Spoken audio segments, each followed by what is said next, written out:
যুবক ভাই তোমরা যারা আছো, খোদার 365 দিন এক বছর, যার কপালে কোনোদিন ফজরের নামাজের সেজদা নাই, কোনোদিন ফজরের নামাজ পড়লা না, তুমি জানো না ফজরের নামাজের ওয়াক্ত হয় কখন, তুমি জানো আর মুসলমান হবে কোন দিন?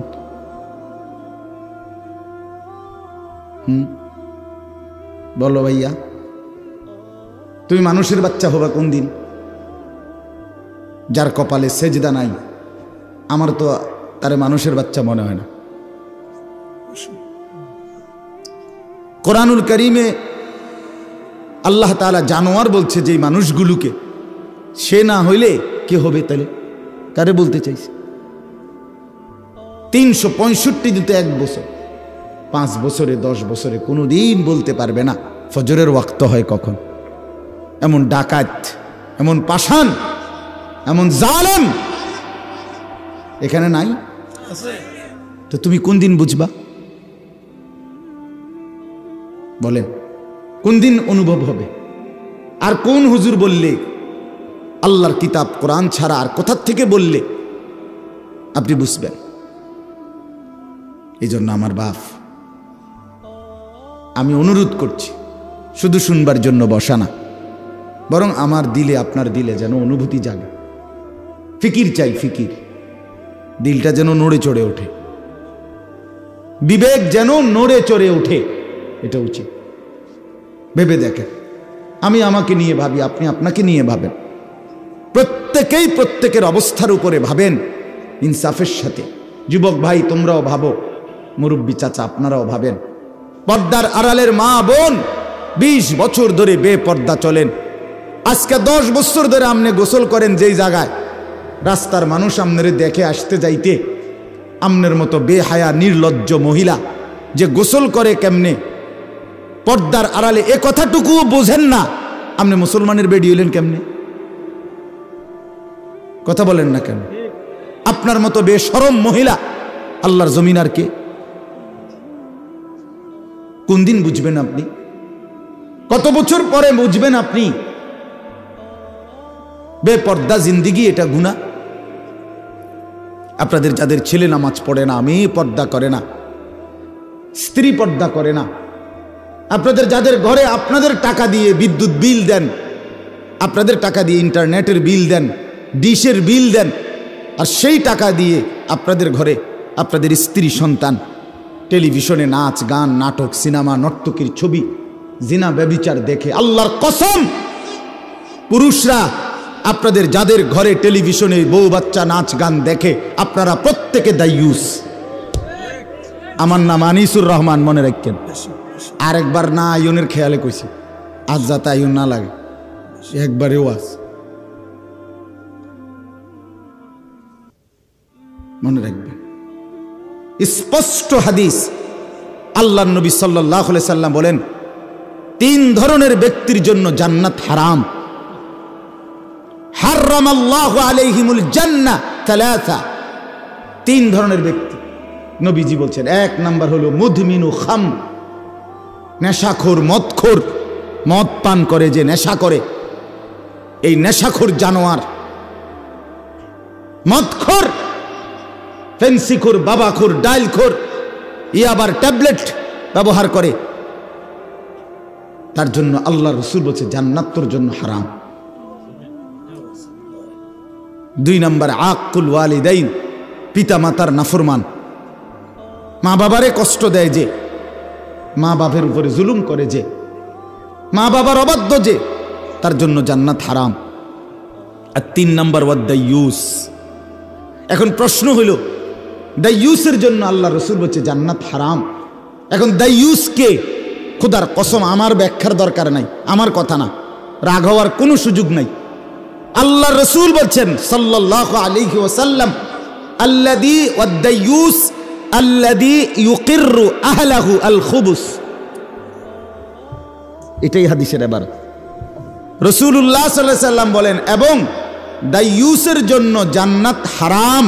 আর দাইয়ুস বলে যে তার পরিবারের স্ত্রী সন্তানের জন্য গুনাহ, নাফরমানি, খাবাসাত, জঘন্যতা, অশ্লীলতা, বেহায়াপনা, অসভ্যতাকে স্বীকৃতি দেয়, মেনে নেয়, তারে বলে দাইয়ুস, তার জন্য জান্নাত হারাম। হ আকার হা, অন্ত্যেষ্টিয়র আকার ম, হারাম। বানান করে কইছে, আবার যদি কেউ বানান না পারে, আল্লাহ বানান করে কইছে।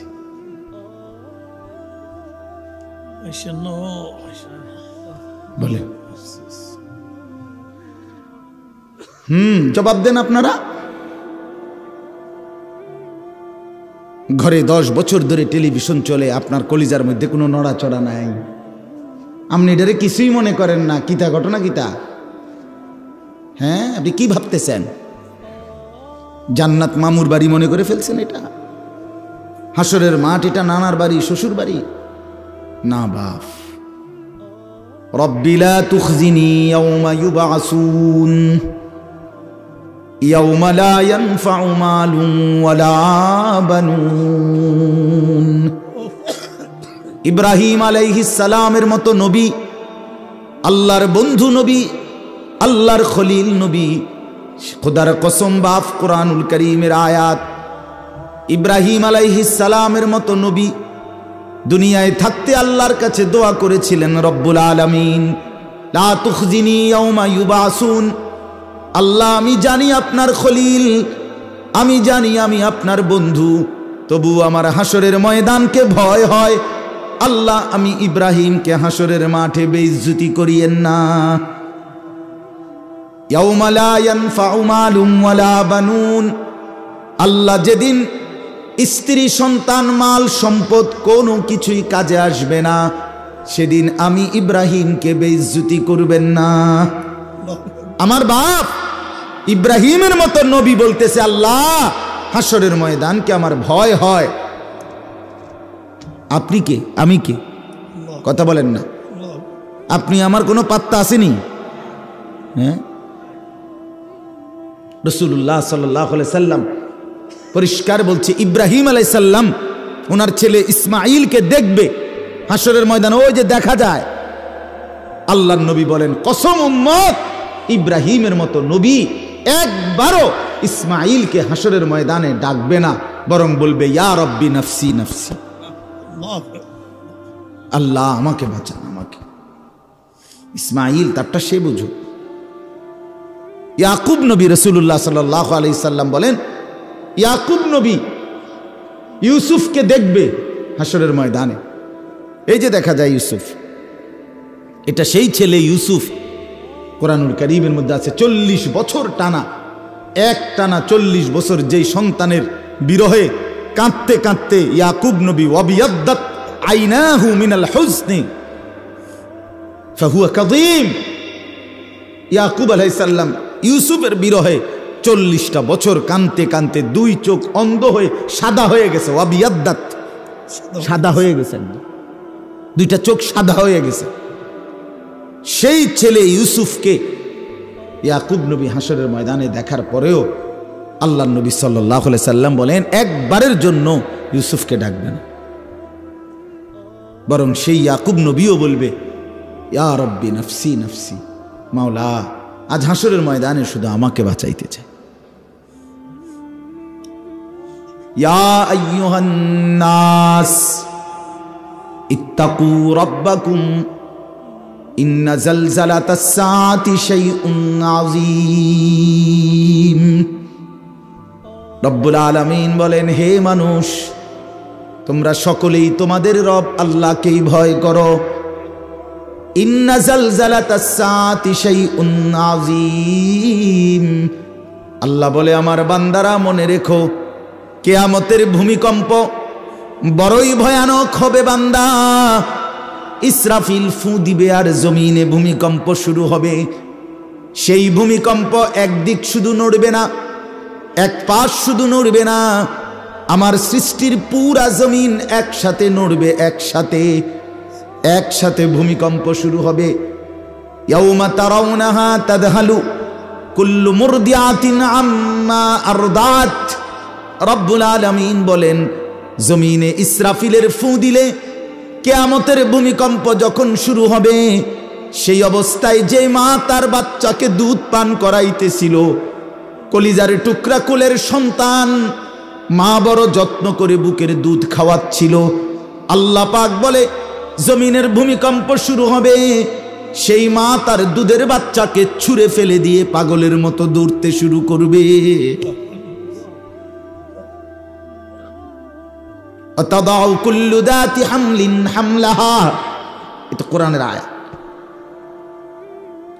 তাদাউ কুল্লু দাতি হামলিন হামলাহা, রব্বুল আলামিন বলে যেই মা 9টা মাস টানা গর্ভের সন্তান ধারণ করেছিল, এখন বাচ্চা প্রসব হওয়ার মুহূর্ত, আগামী 10 ঘন্টা 2 ঘন্টা 6 ঘন্টা পরে হয়তো বাচ্চাটা প্রসব হবে, এই মুখোমুখি ঠিক এই মুহূর্তে ইসরাফিল ফু দিবে, আমার জমিন কেঁপে উঠবে, ভূমিকম্প শুরু হবে কিয়ামতের।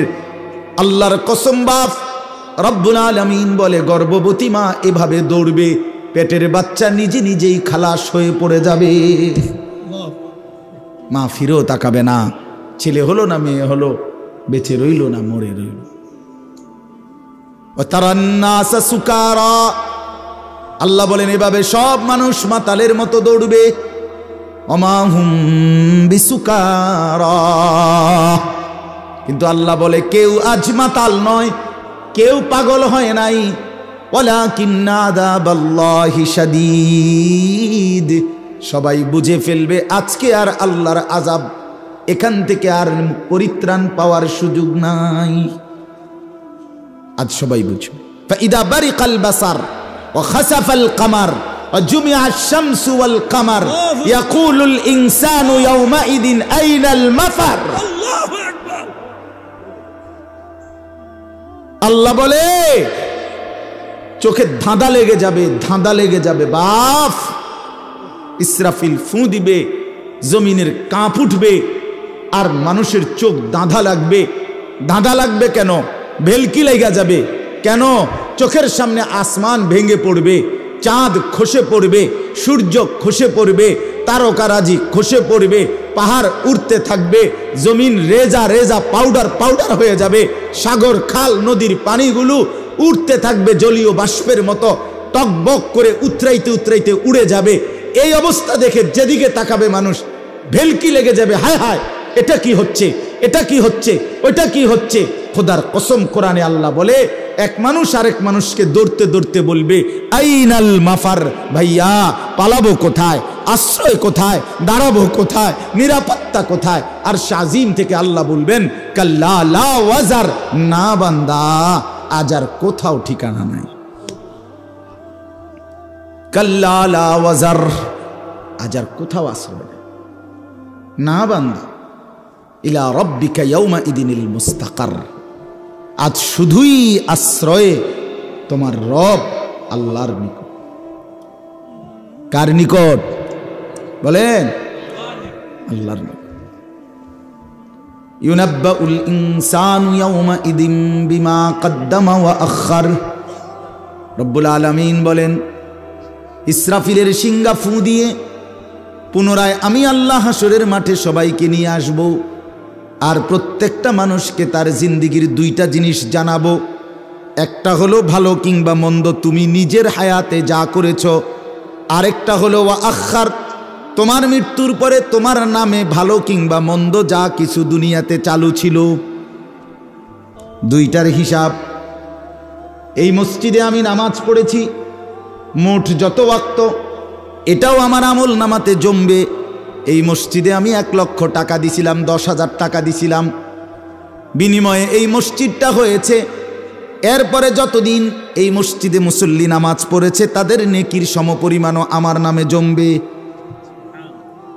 এই টেলিভিশনে আমি যতদিন দেখেছি নাচ গান নর্তকীর ছবি, এটা আমার নামে গুনাহ জমবে। আল্লাহর কসম বাপ, আমার মৃত্যুর পরে স্ত্রী সন্তান ছেলে মেয়ে আমার ঘরে যেই রঙিন টেলিভিশনে নাচ গান যত বছর ধরে দেখেছিল, আল্লাহর কসম বাপ সমস্ত গুনার 100 সমান আমার আমল নামার মধ্যেও জমা হবে। 100 মিসলু আসামে মান তাবিআহু, অর্ধেক অর্ধেক। মিসলু মানে সমান সমান সমান। লা ইয়ানকুসু যালিকা মিন আসামিহিম শাইআ, এক বিন্দু গুনাহ নাফরমান যে করছে তারও কমাবে না, যে ব্যবস্থাপনা করেছে তারও কমবে না। অপেক্ষা করে আপনি নিশ্চিন্ত থাকেন। আপনার টাকা দিয়া কিনা টেলিভিশন আপনার মৃত্যুর পরে তারা ছেলে মেয়ে স্ত্রী সন্তান দেখবে, অথচ আপনার নামে কোনো কিছু জমা হবে না। না না, তারা কি এত বড় অকৃতজ্ঞ নাকি? তারা বলবে আমনে আব্বা নিশ্চিন্তে কবরে যান, আমরা পাঠামু আপনার নামে গুনাহ, আপনি টেনশন করেন কেন? আপনি আমগো বাপ না? আপনি কোনো চিন্তা করেন, কোনো চিন্তা। আপনি সুদে টাকা দিয়ে আমারে মানুষ করছেন, সুদে টাকা দিয়ে ঘর করে দিছেন, আপনি মরার পরেও আপনার নাম ভুলবো কেন? সুদের টাকা চলবে, আপনার নামও আমল জমবে, গুনাহ জমবে, অসুবিধা কি? আপনি নিশ্চিন্ত থাকেন। নাউযুবিল্লাহ। হ্যাঁ বাপ, খামখেয়ালি করেন না, আমি অনুরোধ করছি। আমি লম্বা কথা বলতে চাই না, অল্প কথাই। আমার কথা হলো খামখেয়ালি করেন না, না না, খামখেয়ালি করবেন না। আমার বাপ, আবারও বলছি, আপনি আমি তামাশা করেন না। নওজোয়ান ছেলেরা, নওজোয়ান, কোনোভাবেই তুমি এই জওয়ানির হালাতে শেষ পর্যন্ত থাকতা না। হয় কবরে চলে যাবা, নয় বৃদ্ধ হয়ে যাবে। আমার বাপ, এই শরীর যৌবন হয়তো কবরে পাঠাই দিবে, আর নাই তো শরীরটা দুর্বল হইয়া বৃদ্ধ হয়ে যাবে। এই জওয়ানি থাকবে না দোস্ত, থাকবে না। আজকের সারাদিনে যার কপালে এক ওয়াক্ত নামাজের সেজদা নাই, বাপ তুমি বহুত বড় বদনসিব, তুই বড় মন্দ কব, তুই বহুত বড় দুর্ভাগা। তোমার উপরে খোদার লানত, তোমার উপরে তোমার রসুলের লানত, তোমার উপরে আল্লাহর সমস্ত ফেরেস্তার লানত, তোমার উপরে আল্লাহর সমস্ত মখলুকাতের লানত। এত অভিশাপ নিয়ে তুমি বাঁচতা না, ভালো থাকতে পারতা না, সুখে থাকতে পারতা না। অনুরোধ আমার, কোরআনুল কারীমের মধ্যে আছে, আল্লাহ তাআলা নবী সাল্লাল্লাহু আলাইহি ওয়াসাল্লামকে বলেছেন, বন্ধু মনের ইচ্ছা মতো যে চলে, আরাআইতা মান ইত্তাখাযা ইলাহাহু হাওয়াহু আফা আনতা তাকুনু আলাইহি ওয়াকিলা। আল্লাহ নবীকে জিজ্ঞেস করতেছে, বন্ধু মনের ইচ্ছা মতো যে চলে, আমি তো তার কোনো দায়িত্ব নেব না, বাকি আপনার কাছে জানতে চাই, আফা আনতা তাকুনু আলাইহি ওয়াকিলা, আপনি নবী, আপনি আপনার এমন উম্মত যে মনের ইচ্ছা মতো চলে, আপনি তার ওকিল হবেন? আল্লাহ জানতে চাইছে। আপনি দায়িত্ব নিবেননি কোন? আমি নিতাম না, সাফ কথা। আমাকে সেজদা করে নাই এমন নাফরমানের দায়িত্ব আমি নেব না, আপনি নেবেন কিনা কোন? তো নবী কি বলবে? হ আমি নিব। হ্যাঁ, কথা রাসূলুল্লাহ সাল্লাল্লাহু আলাইহি ওয়াসাল্লাম বলবে যে আল্লাহ, যে আমনের দুশ্মন সে আমার বন্ধু। তাইলে তাইলে আহা, এজন্য দোস্ত আল্লাহর পাক ডাইরেক্ট বলছে, আফা আনতা তাকুনু আলাইহি ওয়াকিলা, বন্ধু মনের ইচ্ছা মতো যে চলে, আমি দায়িত্ব নেব না, আপনি নেবেন কিনা বলেন? আপনি ওকিল হবেন কিনা? ওয়াকিল। এরপরে আল্লাহ বলছে, আম তাহসাবু আন্না আকসারাহুম ইয়াসমাউনা আও ইয়াকিলুন। আল্লাহর দোহাই ছেলেরা আমার এই কথা শোনো, এই একটা আয়াতের শব্দ তরজমা মনোযোগ দিয়া শোনো বন্ধু। রাসূল বলছে, আল্লাহ নবীকে বলছে, বন্ধু মনের ইচ্ছা মতো চলে, নামাজ নাই, রোজা নাই, বন্দিগি নাই, আল্লাহ নাই, আখিরাত নাই, কোরআন নাই, সুন্নাহ নাই, মনে যা চায় গুনাহ আর নাফরমানির মতো যে চলে, আপনি হয়তো ভাবতে পারেন সে কিছু শুনে অথবা কিছু বুঝে। আল্লাহ বলে, বন্ধু আমি বলতেছি, ইনহুম ইল্লা কাল আনআম, এটা আর কিছু নয়, আর কিছু নয়, শুধুই জানোয়ার, শুধুই জানোয়ার, শুধুই জানোয়ার, শুধুই জানোয়ার। ইনহুম ইল্লা কাল আনআম।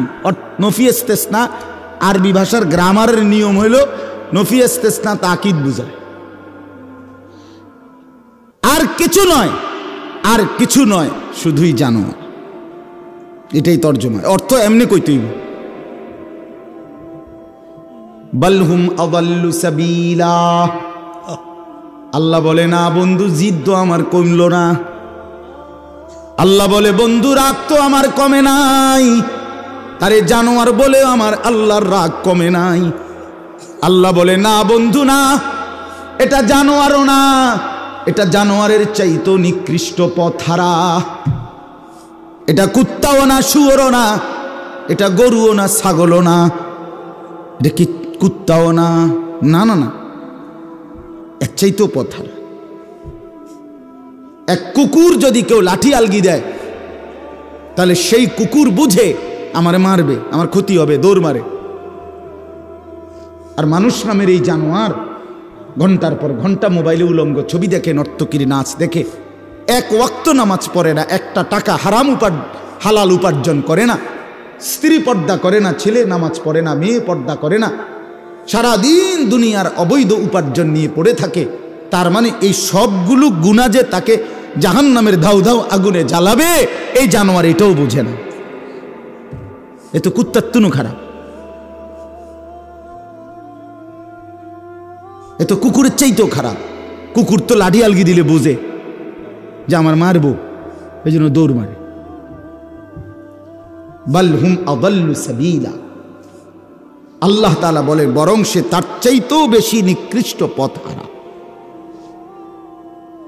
আল্লাহ আমাদেরকে মাফ করে দেন। আমার ভাই, শক্ত কথা বলছি শুধু এই কারণে দিল জাগাইতে চাইছি, নইলে আমার কোনো কারোর সাথে কাজ্জা হয়েছে না, এনে বলে আইয়ে একটা মারামারি হয়েছে, আজ যা সুযোগ পাইছি মাইকে সুইরালাম ধরে। ব্যাপারটা এমন কিচ্ছু মনে করায় দেওয়া। কেন ভুলে যাব আল্লাহকে? কেন ভুলে যাব আল্লাহকে? কেন আখিরাত ভুলে যাব আমরা? আল্লাহকে কেন ভুলে যাওয়া? দুনিয়া আমাদেরকে কি দিল? নর্তকী আমাদেরকে কি দিল? গান, বাদ্য, নাটক, সিনেমা আমাদেরকে কি দিল? হারাম উপার্জন যে মানুষগুলো করছেন, আল্লাহর কসম করে বলেন, তার কি সংসারের প্রয়োজন, চাহিদা শেষ পর্যন্ত পূরণ হয়ে গেছে? তাই লাভ হয়েছে কি? হালাল উপার্জন যে করে, তারও সংসারের অসংখ্য চাহিদা অপূর্ণ থেকে যায়। হারাম যে উপার্জন করে, তারও থেকে যায়। দুনিয়া তো রাক্ষস, দুনিয়া তৃপ্ত হয় না। আমি প্রত্যেক দিন বলি, দুনিয়া কাউকে তৃপ্ত হতে দেয় না।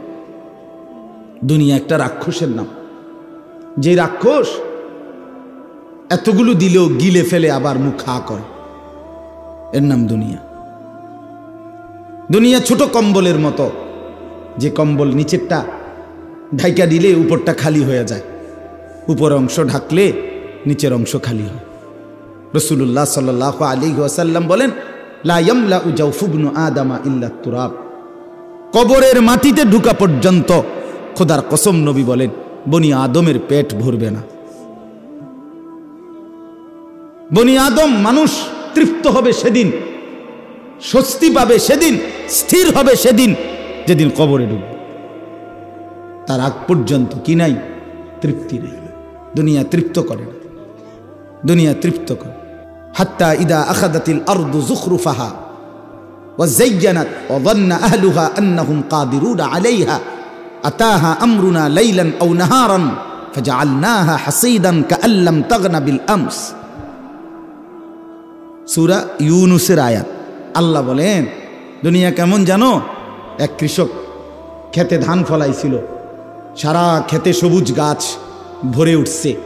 কৃষক খুব খুশি, এত সুন্দর ধান হইছে, সবুজ গাছ হইছে এবং সবগুলো ধান বের হইছে। কৃষক বসে বসে ধান ক্ষেতের পাশে দাঁড়াইয়া আগামী 2 বছরের 1 বছরের পরিকল্পনা লাভের করতেছে, যে এই ধানগুলো বিক্রি করে আল্লাহর রহমতে আশা করি লাখ 2 টাকা যদি মিল হয়, দোতলার কামড়া ধরমু, ফোলাগা বিদেশ ফাটামু, মেয়েটা বিয়ে দেবো, হ্যাঁ, অথবা 2টা রোম আর বাকি, 2টা রোম শেষ করমু। এইভাবে ভেবে সে তার প্ল্যান প্রোগ্রাম করতেছে। কিসের উপরে? সবুজ ধান গাছগুলোর উপরে তাকাইয়া। আল্লাহ বলেন, আতাহা আমরুনা লাইলান আও নাহারান, হঠাৎ এক রাতে অথবা সকালে এই লোকের অগোচরে আমি আল্লাহর পক্ষ থেকে হয়তো মুষলধারে প্রচণ্ড বৃষ্টি অথবা প্রচণ্ড ঝড়ো বাতাস অথবা যেই কোনো রকমের কোনো কিছু পোকা এই ক্ষেতের মধ্যে লাগছে। 1 ঘন্টায় 1 ঘন্টায় 1 রাতে সকালবেলা এসে সে দেখছে একদম মাটির সাথে মিশে গেছে ফসল, কাআল্লাম তাগনা বিল আমস, মনে হচ্ছিল যেন গতকালকে এখানে কিছুই ছিল না। আল্লাহ বলে ঠিক দুনিয়ার জীবন বান্দা এমন। 50 বছর পরিকল্পনা করে, কত কষ্ট রক্ত পানি করে, রাত দিন হালাল হারাম বাজ বিচার করে নাই। কিসের আল্লাহ, কিসের নামাজ, কিসের রোজা, কিসের হালাল হারামের পার্থক্য? দুনিয়া শুধু 2 হাতে ছিঁড়া কামড়াইয়া দুনিয়া জোগাড় করছে। জোগাড় করার পরে এখন যখন সিদ্ধান্ত নিছে ভোগ করবে দুনিয়া, মালাকুল মউত আজরাইল আইসা বলছে, চাচা চলেন, যাওয়ার সময় হয়ে গেছে, যাওয়ার সময় হয়ে গেছে। হ্যাঁ, আমরা কিতাবে পড়ছি দিল্লির একজন সম্রাট ছিল শের শাহ। শের শাহ তিনি দিল্লির বাদশাহ হয়েছিলেন।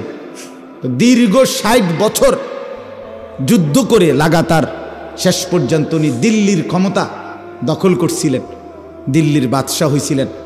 তখন ওনার বয়স হয়ে গেছে 70 ঊর্ধ্বে। যখন উনি দিল্লির মসনদে বসছেন, ইতিহাসের বক্তব্যে আছে দিল্লির সম্রাট শের শাহ একদিন বলছিলেন এই অবস্থায় যে, হায় আমার রাজত্বের সূর্য যখন উঠল, আমার হায়াতের সূর্য যখন ডুবতে শুরু করল। আমার রাজত্বের সূর্য তো উঠছে, আজ তো আমার ক্ষমতার অনেক কিছু হয়েছে, কিন্তু আমার হায়াতের সূর্য তো ডুবতে শুরু করছে। আমার তো আর এখন উপভোগ করার টাইম নেই। আমার বাপ হতে পারে কবরে পৌঁছায় দিবে, অথবা অসুস্থ, রোগ, বৃদ্ধ, দুর্বলতা অক্ষম করে দিবে। আমরা 5 ভাই 3 বোন 8 জন। আমার আব্বা 43 বছর এক মসজিদে ইমামতি করছে, একটা প্রাইমারি স্কুলের মাস্টারি করছে। 8 জন ভাই বোনকে অনেক কষ্ট কইরা অভাবের সংসারে আব্বা পড়ালেখা করাইয়া দিন শিখাইছে। অনেক কষ্ট হয়েছে বাপের, সেই স্মৃতি আমার পুরা মনে আছে। বাপ অভাবের সংসারে বাবার টানা হেসরাটা কেমন ছিল। 8টা ভাই বোন পড়ালেখা করাইতে গিয়ে বাবার বুকটা মাটির সাথে লাগিয়া গেছে। একটা গেঞ্জি দিয়েও বাবার জিন্দেগি চলছে। আমার একটা বয়ানের মধ্যে আছে, আমি একবার বলছিলাম, আমি ঈদের দিনেও আমার ঈদের পাঞ্জাবিটা সেলাই হয় নাই, ঈদের দিনও আমি দাঁড়াইয়াছিলাম টেইলারের সামনে। টেইলারের দোকানদার সেলাই করে দেওয়ার পর এরপরে আমি ঈদগাহে নামাজ পড়তে গেছি ছোটবেলায়। আমার ছোট ভাই 1 কেজি আটার টাকার থেকে আমার মা বলে দিছে, 1 কেজি আটার টাকা দোকানদারে দিয়া কইবি তোরে যেন 2 টাকার কম দেয় আটা, ওই 2টা টাকা যেন তোকে দেয়, সেই 2 টাকা দিয়া তুই কিছু খাইস। মা এইভাবে সংসারে ছোট ভাইরে টাকা দিছে। আমি 10 পয়সা দিয়া, একেবারে কসম আল্লাহর আমার পুরা মনে আছে, আমি 10 পয়সা দিয়া 3টা সুপার বিস্কুট, এই পয়সাওয়ালা যে বিস্কুট ছোট ছোট সুপার বিস্কুট, না বিস্কো বিস্কুট, এই 10 পয়সা দিয়া 3টা সুপার বিস্কুট আমারে দোকানদারে দিছে। আমি ওই 3টা বিস্কুট পানি ভিজাইয়া খাইয়া এরপরে পড়তে গেছি।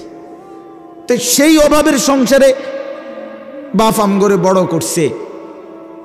আজ যখন আমরা 5 ভাই, আমাদের আলাদা বাড়ি আছে, ঘর আছে, আজ অনেক টাকা আছে, অনেক টাকা। আজ যদি বাপ থাকতো তো 10টা মুরগি যদি একলগে জবাই করে পারতাম, খাওয়াইতাম, কোনো অসুবিধা হইতো না আমার। আজ তো আমার সব আছে, আজ তো আমার অনেক টাকা আছে বাপ, কিন্তু আমার বাপ তো নাই। বাপ আমার 2015 সালে কবরে চলে গেছে। তাইলে বন্ধু, দুনিয়া শেষ করা যায় না, দুনিয়া ভোগ করা যায় না দোস্ত। হায়াত নষ্ট না করা, জিন্দেগি নষ্ট না করা। প্রত্যেকের কাছে অনুরোধ করলাম, ওমা হাদিহিল হায়াতুদ দুনিয়া ইল্লা লাহবু ওয়া লাইব ওয়া ইন্নাদ দারাল আখিরাতা লাহিয়াল হায়াওয়ান লাউ কানু ইয়ালামুন। আল্লাহ বলে, বান্দা শোনো, দুনিয়ার জীবন শুধুই তামাশা, শুধুই খেলাধুলা। ওয়া ইন্নাদ দারাল আখিরাতা লাহিয়াল হায়াওয়ান, আখিরাতের ঘর, জান্নাতের ঘর বান্দা, সেটাই কেবল জীবন, সেটাই কেবল বেঁচে থাকা। লাউ কানু ইয়ালামুন, যদি তুমি বুঝতে, যদি বুঝতে। ছেলেরা হায়াত নষ্ট করে দিও না বাপ।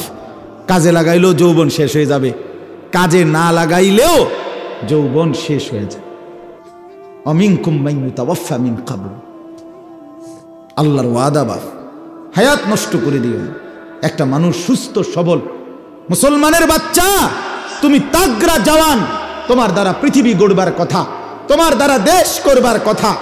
এই তোমরা যারা এখানে লেখছো শিকড়ের বন্ধন, করম আলীর বংশ, আমি শিকড়ের বন্ধন জিজ্ঞেস করতে চাই। শিকড় যে না ভোলে সেই শিকড় চিনে, যাদের মাথার চুল বাবার মতো না, দাদার মতো না, ইসলামের মতো না, আলেম ওলামার মতো না, তোমার শিকড়ের সাথে কোনো সম্পর্ক নাই। মিথ্যাবাদী তুই বেটা।